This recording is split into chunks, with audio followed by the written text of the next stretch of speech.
تذكر يوما كنت تعانق دمعة الفكر تناجي الله في صبر وترجو رحمة تسري.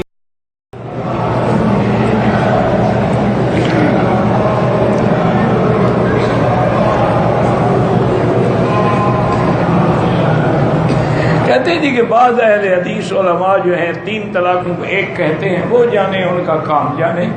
ہم کسی بزرگ پہ کسی عالم پہ اعتراض نہیں کرتے ہیں، لیکن مسئلہ یہی ہے کہ پوری حضور کی امت جو ہے اور 4 فقہا امام جو ہیں ان سب کے نزدیک 3 ہیں اور 1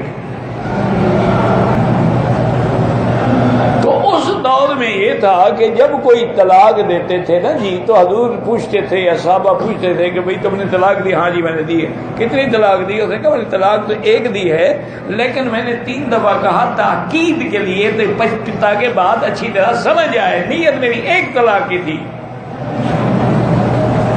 میری نیت 3 طلاق کی نہیں تھی. تو اس کی بات پہ اعتبار کیا جاتا کہ یہ سچ کہنا.